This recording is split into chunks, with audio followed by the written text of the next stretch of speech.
Good evening, and welcome aboard the Ghost Ship Buccaneers for the final installment of our first annual Halloween Horror Spooktacular.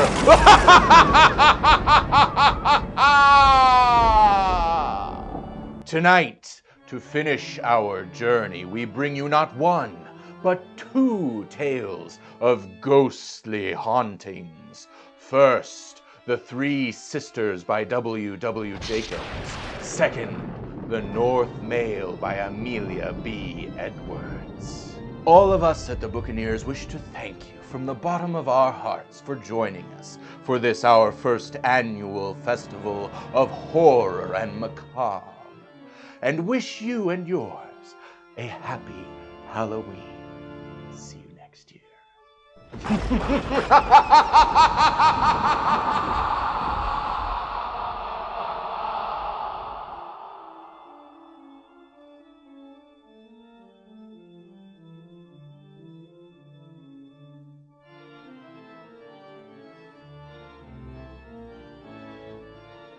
The Three Sisters. 30 years ago, on a wet autumn evening, the household of Mallett's Lodge was gathered around the deathbed of Ursula Mallow, the eldest of three sisters who inhabited it. The dingy, moth-eaten curtains of the old wooden bedstead were drawn apart, the light of a smoking oil lamp falling upon the helpless countenance of the dying woman as she turned her dull eyes upon her sisters. The room was in silence, except for the occasional sob from the youngest sister, Eunice. Outside, the rain fell steadily over the steaming marshes. "Nothing is to be changed, Tabitha," gasped Ursula to the other sister, who bore a striking likeness to her, although her expression was harder and colder. "This room is to be locked up and never opened." "Very well," said Tabitha brusquely, "though I don't see how it can matter to you then." "It does matter," said the sister with startling energy. "How do you know? How do I know that I may not sometimes visit it? I have lived in this house so long I am certain I shall see it again. I will come back to watch over you both and see that no harm befalls you." "You are talking wildly," said Tabitha, by no means moved at her sister's solicitude for her welfare. "Your mind is wandering. You know I have no faith in such things." Ursula sighed, and beckoning to Eunice, who was weeping silently at the bedside, placed her feeble arms around her neck and kissed her. "Do not weep, dear," she said feebly. "Perhaps it is best so. A lonely woman's life is scarce worth living. We have no hopes, no aspirations. Other women have happy husbands and children, but we in this forgotten place have grown old together. I go first, but you will follow soon." Tabitha, comfortably conscious of only 40 years in an iron frame, shrugged her shoulders and smiled grimly. "I go first," repeated Ursula in a new and strange voice, as her heavy eyes slowly closed. "But I will come for each of you in turn when your lease of life runs out. At that moment, I will be with you to lead your steps whither I now go." As she spoke, the flickering lamp went out suddenly, as though extinguished by a rapid hand, and the room was left in utter darkness. A strange, suffocating noise issued from the bed, and when the trembling women had relighted the lamp, all that was left of Ursula Mallow was ready for the grave. That night the survivors passed together. The dead woman had been a firm believer in the existence of that shadowy borderland which is said to form an unhallowed link between the living and the dead, and even the stolid Tabitha, slightly unnerved by the events of the night, was not free from certain apprehensions that she might have been right. With the bright morning, their fears disappeared. The sun stole in at the window, and seeing the poor earth-worn face on the pillow, so touched it and glorified it that only its goodness and weakness were seen, and the beholders came to wonder how they could have ever felt any dread of naught so calm and peaceful. A day or two passed, and the body was transferred to a massive coffin, long regarded as the finest piece of work of its kind ever turned out of the village carpenter's shop. Then a slow and melancholy cortege, headed by 4 bearers, wound its solemn way across the marshes to the family vault in the old gray church, and all that was left of Ursula was placed by the father and mother who had taken that self-same journey some 30 years before. To Eunice, as they toiled slowly home, the day seemed strange and Sabbath-like, the flat prospect of marsh wider and more forlorn than usual, the roar of the sea more depressing. Tabitha had no such fancies. The bulk of the dead woman's property had been left to Eunice, and her avaricious soul was sorely troubled, and her proper sisterly feelings of regret for the deceased sadly interfered with in consequence. "What are you going to do with all that money, Eunice?" she asked as they sat at their quiet tea. "I shall leave it as it stands," said Eunice slowly. "We have both got sufficient to live upon, and I shall devote the income from it to supporting some beds in a children's hospital." "If Ursula had wished it to go to a hospital," said Tabitha in her deep tones, "she would have left the money to it herself. I wonder you do not respect her wishes more." "What else can I do with it then?" inquired Eunice. "Save it," said the other with gleaming eyes. "Save it." Eunice shook her head. "No, it shall go to the sick children, but the principal I will not touch, and if I die before you, it shall become yours, and you can do with it what you like." "Very well," said Tabitha, smothering her anger by strong effort. "I don't believe that was what Ursula meant you to do with it, and I don't believe she will rest quietly in her grave while you squander the money she stored so carefully." "What do you mean?" asked Eunice with pale lips. "You're trying to frighten me. I thought you did not believe in such things." Tabitha made no answer, and to avoid the anxious, inquiring gaze of her sister, drew her chair to the fire and, folding her gaunt arms, composed herself for a nap. For some time life went on quietly in the old house. The room of the dead woman, in accordance with her last desire, was kept firmly locked, its dirty windows forming a strange contrast to the prim cleanliness of the others. Tabitha, never very talkative, became more taciturn than ever, and stalked about the house and neglected garden like an unquiet spirit, her brow roughened into the deep wrinkles suggestive of much thought. As the winter came on, bringing with it long, dark evenings, the old house became more lonely than ever, and an air of mystery and dread seemed to hang over it and brood in its empty rooms and dark corridors. The deep silence of night was broken by strange noises for which neither the wind nor the rats could be held accountable. Old Martha, seated in her distant kitchen, heard strange sounds upon the stairs, and once, upon hurrying to them, fancied she saw a dark figure squatting upon the landing, though a subsequent search with a candle and spectacles failed to discover anything. Eunice was disturbed by several vague incidents, and as she suffered from a complaint of the heart, rendered very ill by them. Even Tabitha admitted a strangeness about the house, but, confident in her piety and virtue, took no heed of it, her mind being fully employed in another direction. Since the death of her sister, all restraint upon her was removed, and she yielded herself up entirely to the stern and hard rules enforced by avarice upon its devotees. Her housekeeping expenses were kept rigidly separate from those of Eunice, and her food limited to the coarsest dishes, while in the matter of clothes, the old servant was by far the better dressed. Seated alone in her bedroom, this uncouth, hard-featured creature reveled in her possessions, grudging even the expense of the candle end which enabled her to behold them. So completely did this passion change her that both Eunice and Martha became afraid of her, and lay awake in their beds night after night, trembling at the chinking of the coins at her unholy vigils. One day Eunice ventured to remonstrate. "Why don't you bank your money, Tabitha?" she said. "It is surely not safe to keep such large sums in such a lonely house." "Large sums," repeated the exasperated Tabitha. "Large sums? What nonsense is this? You know well that I have barely sufficient to keep me." "It's a great temptation to housebreakers," said her sister, not pressing the point. "I made sure last night that I heard somebody in the house." "Did you?" said Tabitha, grasping her arm, a horrible look on her face. "So did I. I thought they went to Ursula's room. I got out of bed and went on the stairs to listen." "Well," said Eunice faintly, fascinated by the look on her sister's face. "There was something there," said Tabitha slowly. "I'll swear it, for I stood on the landing by her door and listened. Something scuffling on the floor round and round the room. At first I thought it was the cat, but when I went up there this morning the door was still locked, and the cat was in the kitchen." "Oh, let us leave this dreadful house," moaned Eunice. "What?" said her sister grimly. "Afraid of poor Ursula? Why should you be? Your own sister who nursed you when you were a babe, and who perhaps even now comes and watches over your slumbers." "Oh," said Eunice, pressing her hand to her side, "if I saw her I should die.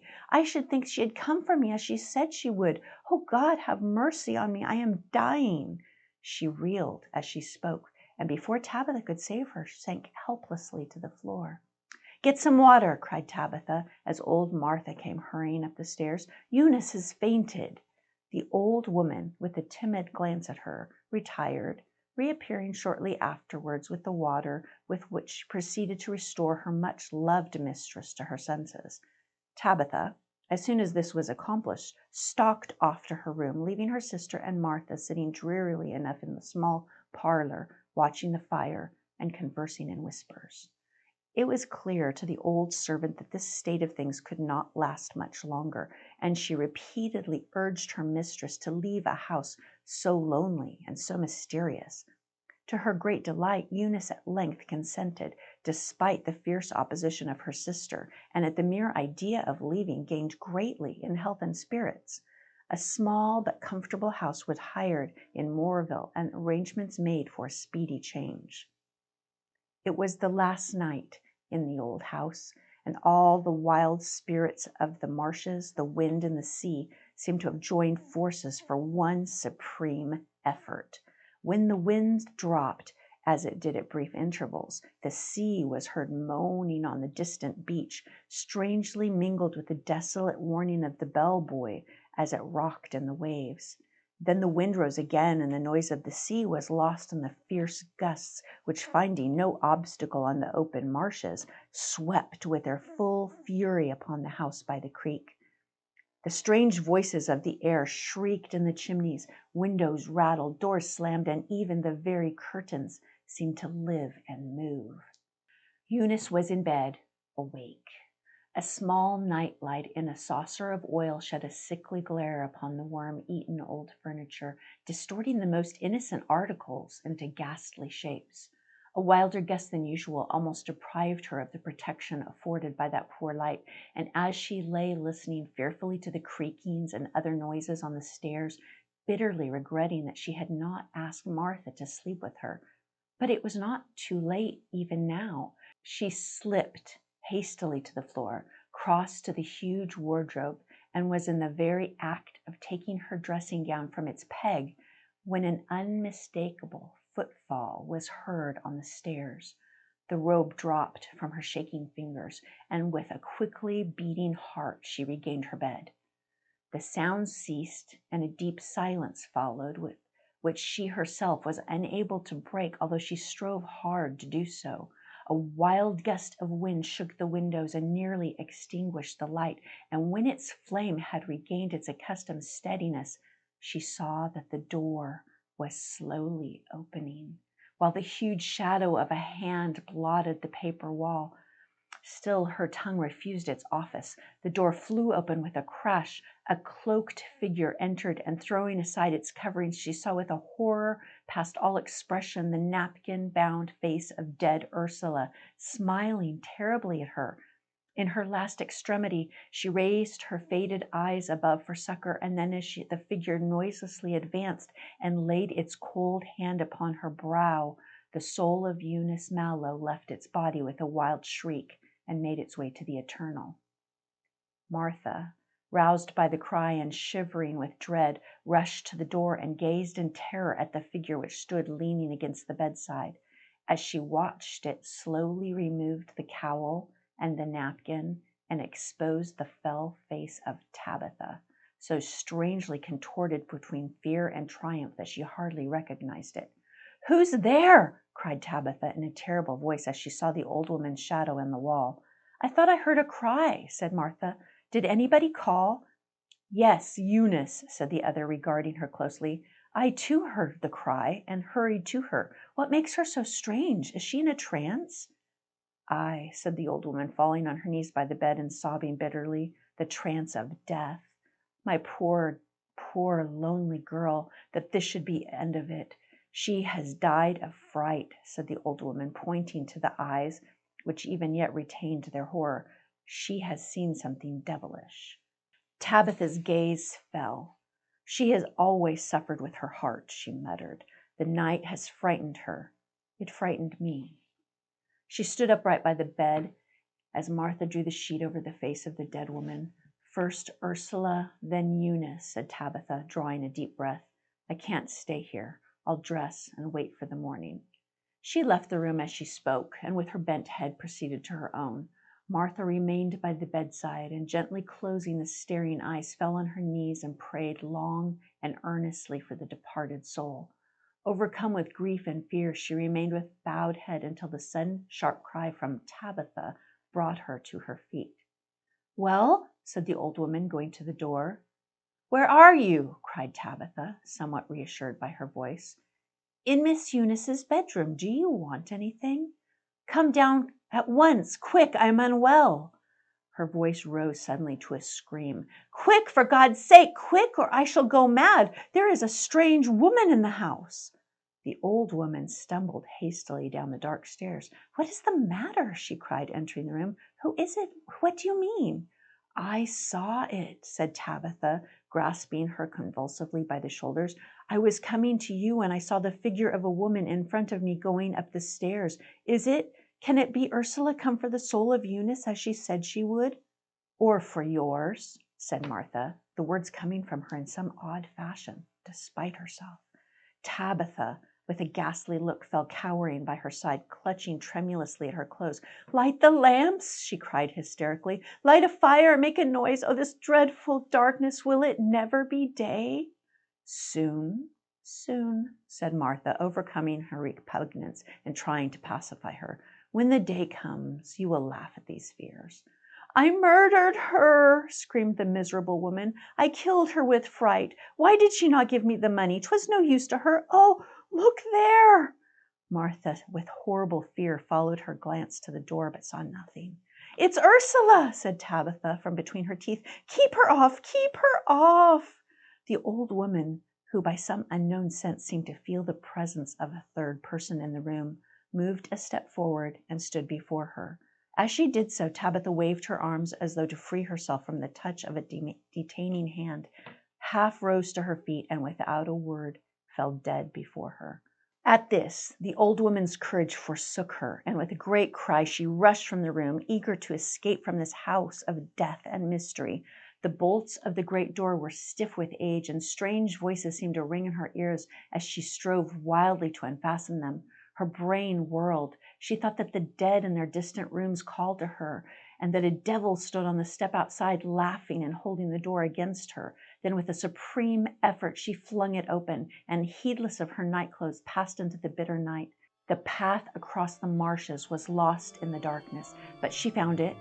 The planks over the ditches slippery and narrow, but she crossed them in safety, until at last, her feet bleeding and her breath coming in great gasps, she entered the village and sank down, more dead than alive, on a cottage doorstep.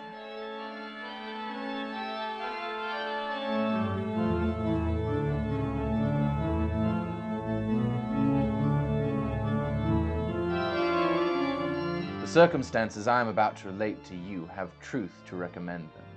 They happened to myself, and my recollection of them is as vivid as if they had taken place only yesterday. 20 years, however, have gone by since that night. During those 20 years I have told the story to but one other person. I tell it now with a reluctance which I find difficult to overcome. All I entreat, meanwhile, is that you will abstain from forcing your own conclusions upon me. I want nothing explained away. I desire no arguments. My mind on this subject is quite made up, and having the testimony of my own senses to rely upon, I prefer to abide by it. Well, It was just 20 years ago, and within a day or two of the end of the grouse season. I had been out all day with my gun, and had had no sport to speak of.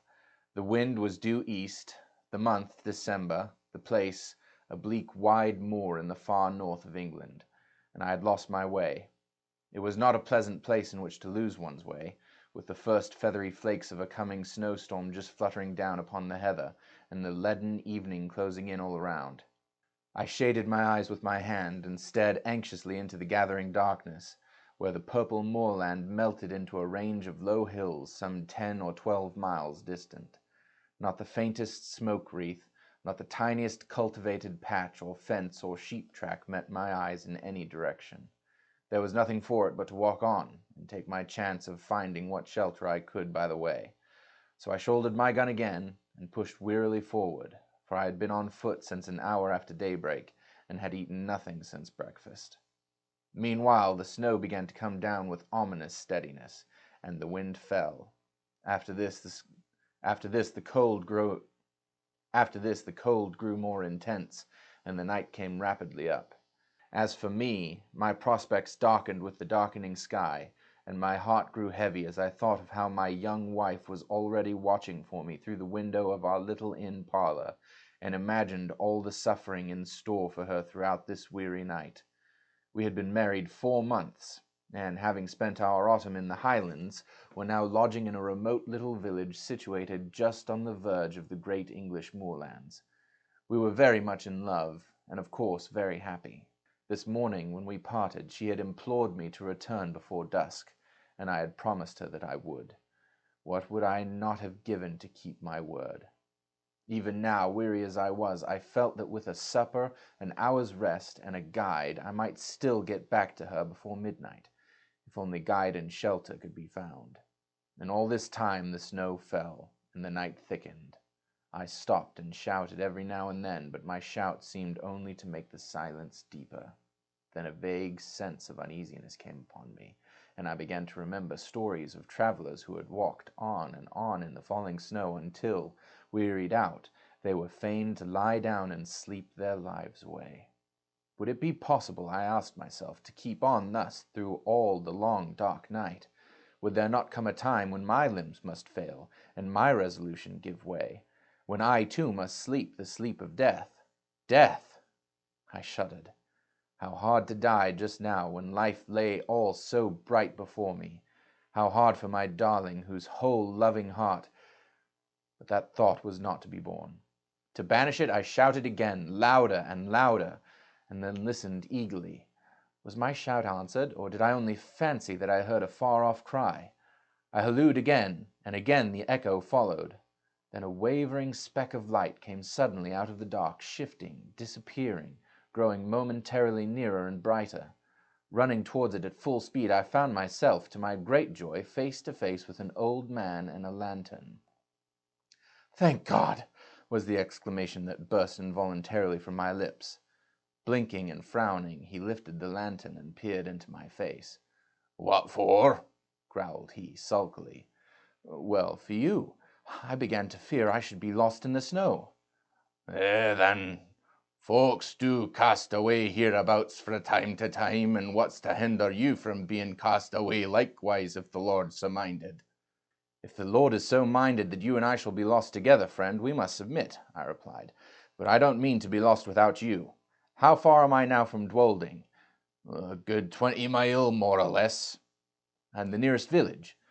"The nearest village is Wyke, and that's 12 mile to the other side." "Where do you live, then?"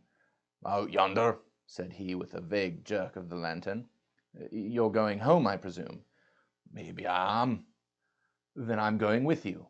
The old man shook his head, and rubbed his nose reflectively with the handle of the lantern. "It ain't to no use," growled he. "He won't let you in, not he." "We'll see about that," I replied briskly. "Who is he?" "The master." "Who is the master?"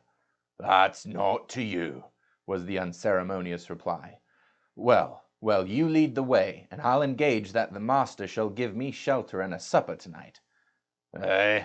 You can try him," muttered my reluctant guide, and still shaking his head, he hobbled, gnome-like, away through the falling snow. A large mass loomed up presently out of the darkness, and a huge dog rushed out barking furiously. "Is this the house?" I asked. "Aye, it's the house. Down be!" And he fumbled in his pocket for the key. I drew up close behind him, prepared to lose no chance at entrance, and saw in the little circle of light shed by the lantern that the door was heavily studded with iron nails, like the door of a prison. In another minute he had turned the key, and I had pushed past him into the house. Once inside, I looked round with curiosity and found myself in a great raftered hall, which served apparently a variety of uses. One end was piled to the roof with corn, like a barn.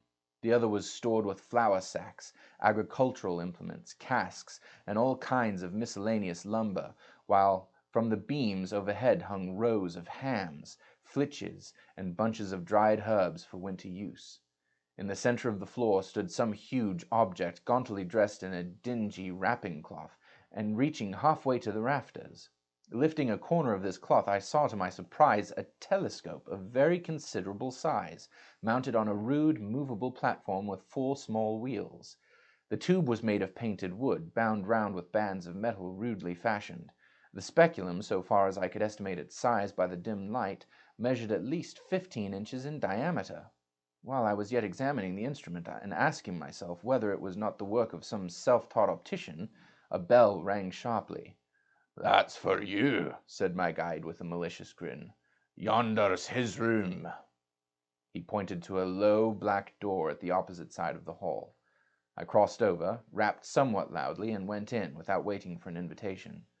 A huge, white-haired old man rose from a table covered with books and papers and confronted me sternly. "Who are you?" said he. "How came you here? What do you want?" "James Murray, barrister at law, on foot across the moor. Meat, drink, and sleep." He bent his bushy brows in a portentous frown. "Mine is not a house of entertainment," he said haughtily. "Jacob, how dared you admit this stranger?" "I didn't admit him," grumbled the old man. "He followed me over the moor and shouldered his way in before me. I'm no match for 6'2". "And pray, sir, by what right have you forced an entrance into my house?" "The same by which I should have clung to your boat if I was drowning. The right of self-preservation." "Self-preservation?" "There's an inch of snow on the ground already," I replied briefly, "and it will be deep enough to cover my body before daybreak." He strode to the window, pulled aside a heavy black curtain, and looked out. "It is true," he said. "You can stay, if you choose, till morning. Jacob, serve the supper." With this he waved me to a seat, resumed his own, and became at once absorbed in the studies at which I had disturbed him. I placed my gun in a corner, drew a chair to the hearth, and examined my quarters at leisure. Smaller and less incongruous in its arrangements than the hall, this room contained, nevertheless, much to awaken my curiosity. The floor was carpetless. The whitewashed walls were in parts scrawled over with strange diagrams, and in others covered with shelves crowded with philosophical instruments, the uses of many of which were unknown to me. On one side of the fireplace stood a bookcase filled with dingy folios, on the other a small organ, fantastically decorated with painted carvings of medieval saints and devils. Through the half-open door of a cupboard at the further end of the room, I saw a long array of geological specimens, surgical preparations, crucibles, retorts, and jars of chemicals, while on the mantel-shelf beside me, amid a number of small objects, stood a model of the solar system, a small galvanic battery, and a microscope. Every chair had its burden, every corner was heaped high with books, the very floor was littered over with maps, casts, papers, tracings, and learned lumber of all conceivable kind. I stared about me with an amazement increased by every fresh object upon which my eyes chanced to rest. So strange a room I had never seen, yet seemed it stranger still to find such a room in a lone farmhouse amid these wild and solitary moors. Over and over again I looked from my host to his surroundings, and from his surroundings back to my host, asking myself who and what he could be. His head was singularly fine, but it was more the head of a poet than a philosopher, broad in the temples, prominent over the eyes, and clothed with a rough profusion of perfectly white hair. It had all the ideality and much of the ruggedness that characterizes the head of Louis von Beethoven. There were the same deep lines about the mouth, and the same stern furrows in the brow. There was the same concentration of expression. While I was yet observing him, the door opened, and Jacob brought in the supper. His master then closed his book, rose, and with more courtesy of manner than he had yet shown, invited me to the table. A dish of ham and eggs, a loaf of brown bread, and a bottle of admirable sherry were placed before me. "I have but the homeliest farmhouse fare to offer you, sir," said my entertainer. "Your appetite, I trust, will make up for the deficiencies of our larder." I had already fallen upon the viands, and now protested with the enthusiasm of a starving sportsman that I had never eaten anything so delicious. He bowed stiffly, and sat down to his own supper, which consisted primitively of a jug of milk and a basin of porridge. We ate in silence, and when we had done, Jacob removed the tray. I then drew my chair back to the fireside. My host, somewhat to my surprise, did the same, and turning abruptly towards me, said, "Sir, I have lived here in strict retirement for 23 years. During that time I have not seen as many strange faces, and I have not read a single newspaper. You are the first stranger who has crossed my threshold for more than 4 years. Will you favor me with a few words of information respecting that outer world from which I have parted company so long?" "Pray interrogate me," I replied. "I am heartily at your service." He bent his head in acknowledgment, leaned forward with his elbows resting on his knees, and his chin supported in the palm of his hands, stared fixedly into the fire, and proceeded to question me. His inquiries related chiefly to scientific matters, with the latter process of which, as applied to the practical purposes of life, he was almost wholly unacquainted. No student of science myself, I replied as well as my slight information permitted, but the task was far from easy, and I was much relieved when, passing from interrogation to discussion, he began pouring forth his own conclusions upon the facts which I had been attempting to place before him. He talked, and I listened, spellbound. He talked till I believe he almost forgot my presence and only thought aloud. I had never heard anything like it then. I have never heard anything like it since. Familiar with all systems of all philosophies, subtle in analysis, bold in generalization, he poured forth his thoughts in an uninterrupted stream, and still leaning forward in the same moody attitude, with his eyes fixed upon the tire, wandering from topic to topic, from speculation to speculation, like an inspired dreamer. From practical science to mental philosophy, from electricity in the wire to electricity in the nerve, from Watts to Mesmer, from Mesmer to Reichenbach, from Reichenbach to Swedenborg, Spinoza, Condillac, Descartes, Berkeley, Aristotle, Plato, and the Magi and mystics of the East, were transitions which, however bewildering in their variety and scope, seemed easy and harmonious upon his lips as sequences in music. By and by, I forget now by what link or conjecture or illustration, he passed on to that field which lies beyond the boundary of even conjectural philosophy, and reaches no man knows whither. He spoke of the soul and its aspirations, of the spirit and its powers, of second sight, of prophecy, of those phenomena which, under the names of ghosts, spectres, and supernatural appearances, have been denied by the skeptics and attested by the credulous of all ages. "The world," he said, "grows hourly more and more skeptical of all that lies beyond its own narrow radius, and our men of science foster that fatal tendency. They condemn as fable all that resists experiment. They reject as false all that cannot be brought to the test of the laboratory or the dissecting room. Against what superstition have they waged so long and obstinate a war as against the belief in apparitions? And yet, what superstition has maintained its hold upon the minds of men so long and so firmly? Show me any fact in physics, in history, in archaeology, which is supported by testimony so wide and so various, attested by all races of men, in all ages and in all climates, by the soberest sages of antiquity, by the rudest savages of today, by the Christian, The pagan, the pantheist, the materialist. This phenomenon is treated as a nursery tale by the philosophers of our century. Circumstantial evidence weighs with them as a feather in the balance. The comparison of causes with effects, however valuable in physical science, is put aside as worthless and unreliable. The evidence of competent witnesses, however conclusive in a court of justice, counts for nothing. He who pauses before he pronounces is condemned as a trifler. He who believes is a dreamer or a fool. He spoke with bitterness, and having said thus, relapsed for some minutes into silence. Presently he raised his head from his hands, and added with an altered voice and manner, "I, sir, paused, investigated, believed, and was not ashamed to state my convictions to the world. I, too, was branded as a visionary, held up to ridicule by my contemporaries, and hooted from that field of science in which I had labored with honor during all the best years of my life. These things happened just 23 years ago. Since then I have lived as you see me living now, and the world has forgotten me as I have forgotten the world. You have my history." "It is a very sad one," I murmured, scarcely knowing what to answer. "It is a very common one," he replied. "I have only suffered for the truth, as many a better and wiser man has suffered before me." He rose, as if desirous of ending the conversation, and went over to the window.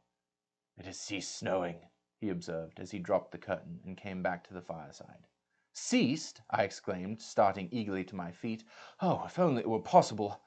But no, it is hopeless. Even if I could find a way across the moor, I could not walk 20 miles tonight." "Walk 20 miles tonight?" repeated my host. "What are you thinking of?" "Of my wife," I replied impatiently. "Of my young wife, who does not know that I have lost my way, and who is at this moment breaking her heart with suspense and terror." "Where is she?" "At Dwolding, 20 miles away." "At Dwolding," he echoed thoughtfully. "Yes, the distance, it is true, is 20 miles.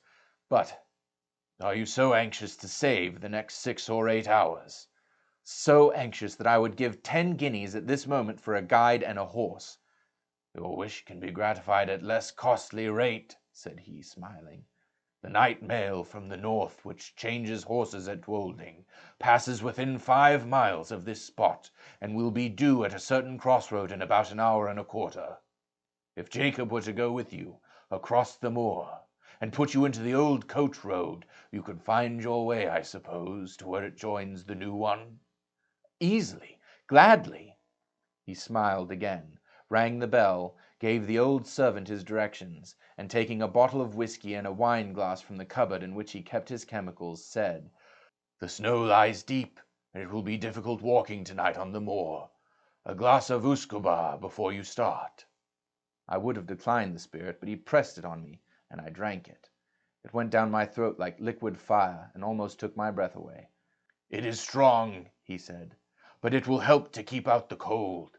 And now you have no moments to spare. Good night." I thanked him for his hospitality, and would have shaken hands, but that he had turned away before I could finish my sentence. In another minute I had traversed the hall, Jacob had locked the outer door behind me, and we were out on the wide white moor. Although the wind had fallen, it was still bitterly cold. Not a star glimmered in the black vault overhead. Not a sound, save the rapid crunching of the snow beneath our feet, disturbed the heavy stillness of the night. Jacob, not too well pleased with his mission, shambled on before in sullen silence, his lantern in his hand, and his shadow at his feet. I followed, with my gun over my shoulder, as little inclined for conversation as himself. My thoughts were full of my late host. His voice yet rang in my ears. His eloquence yet held my imagination captive. I remember to this day with surprise how my overexcited brain retained whole sentences and parts of sentences, troops of brilliant images and fragments of splendid reasoning, in the very words in which he had uttered them. Musing thus over what I had heard, and striving to recall a lost link here and there, I strode on at the heels of my guide, absorbed and unobservant. Presently, at the end, as it seemed to me, of only a few minutes, He came to a sudden halt and said, "Yon's your road. Keep the stone fence to your right hand, and you can't fail of the way." This, then, is the old coach road." "Aye, 'tis the old coach road." "And how far do I go before I reach the crossroads?" "Nigh upon 3 miles." I pulled out my purse, and he became more communicative. "The road's a fair road enough," said he, "for foot passengers, but 'twas over steep and narrow for the northern traffic. You'll mind where the parapet's broken away close again the signpost. It's never been mended since the accident." "What accident?" The night mail pitched right over into the valley below, a good 60 feet and more, just at the worst bit of the road in the whole country." "Horrible! Were many lives lost?" "All. 4 were found dead, and t'other 2 died next morning." "How long is it since this happened?" "Just 9 year." "Near the signpost, you say? I will bear it in mind. Good night." "Good night, sir, and thank ye." Jacob pocketed his half-crown, made a faint pretense of touching his hat, and trudged back the way he had come. I watched the light of his lantern till it quite disappeared, and then turned to pursue my way alone. This was no longer a matter of the slightest difficulty, for, despite the dead darkness overhead, the line of stone fence showed distinctly enough against the pale gleam of the snow. How silent it seemed now, with only my footsteps to listen to! How silent and how solitary! A strange, disagreeable sense of loneliness stole over me. I walked faster. I hummed a fragment of a tune. I cast up enormous sums in my head and accumulated them at compound interest. I did my best, in short, to forget the startling speculations to which I had been just listening to, and, to some extent, I succeeded. Meanwhile, the night air seemed to become colder and colder, and though I walked fast, I found it impossible to keep myself warm. My feet were like ice. I lost sensation in my hands and grasped my gun mechanically. I even breathed with difficulty, as though instead of traversing a quiet north country highway, I was scaling the uppermost heights of some gigantic Alp. This last symptom became presently so distressing that I was forced to stop for a few minutes and lean against the stone fence. As I did so, I chanced to look back up the road, and there, to my infinite relief, I saw a distant point of light, like the gleam of an approaching lantern. I at first concluded that Jacob had retraced his steps and followed me, but even as the conjecture presented itself, a second light flashed into sight, a light evidently parallel with the first, and approaching at the same rate of motion. It needed no second thought to show me that these must be the carriage lamps of some private vehicle, though it seemed strange that any private vehicle should take a road professedly disused and dangerous. There could be no doubt, however, of the fact, for the lamps grew larger and brighter every moment, and I even fancied I could already see the dark outline of the carriage between them. It was coming up very fast and quite noiselessly, the snow being nearly a foot deep under the wheels. And now the body of the vehicle became distinctly visible behind the lamps. It looked strangely lofty. A sudden suspicion flashed upon me. Was it possible that I had passed the crossroads in the dark without observing the signpost, and could this be the very coach which I had come to meet? No need to ask myself that question a second time, for here it came round the bend of the road, guard and driver, 1 outside passenger, and 4 steaming greys, all wrapped in a soft haze of light, through which the lamps blazed out like a pair of fiery meteors. I jumped forward, waved my hat, and shouted. The mail came down at full speed and passed me. For a moment I feared that I had not been seen or heard, but it was only for a moment. The coachman pulled up. The guard, muffled to the eyes in capes and comforters and apparently sound asleep in the rumble, neither answered my hail nor made the slightest effort to dismount. The outside passenger did not even turn his head. I opened the door for myself and looked in. There were but 3 travelers inside, so I stepped in, shut the door, slipped into the vacant corner, and congratulated myself on my good fortune. The atmosphere of the coach seemed, if possible, colder than that of the outer air, and was pervaded by a singularly damp and disagreeable smell. I looked round at my fellow passengers. They were all 3 men, and all silent. They did not seem to be asleep, but each leaned back in his corner of the vehicle as if absorbed in his own reflections. I attempted to open a conversation. How intensely cold it is tonight, I said, addressing my opposite neighbor. He lifted his head, looked at me, but made no reply. The winter, I added, seems to have begun in earnest. Although the corner in which he sat was so dim that I could distinguish none of his features very clearly, I saw that his eyes were still turned full upon me, and yet he answered never a word. At any other time I should have felt and perhaps expressed some annoyance, but at this moment I felt too ill to do either. The icy coldness of the night had struck a chill to my very marrow, and the strange smell inside the coach was affecting me with an intolerable nausea. I shivered from head to foot, and turning to my left-hand neighbor, asked if he had any objection to an open window. He neither spoke nor stirred. I repeated the question somewhat more loudly, with the same result. Then I lost patience and let the sash down. As I did so, the leather strap broke in my hand, and I observed that the glass was covered with a thick coat of mildew, the accumulation apparently of years. My attention being thus drawn to the condition of the coach, I examined it more narrowly, and saw by the uncertain light of the outer lamps that it was in the last state of dilapidation. Every part of it was not only out of repair, but in a state of actual decay. The sashes splintered at a touch. The leather fittings were crusted over with mold and literally rotting from the woodwork. The floor was almost breaking away beneath my feet. The whole machine, in short, was foul with damp, and had evidently been dragged from some outhouse in which it had been mouldering away for years to do another day or two of duty on the road.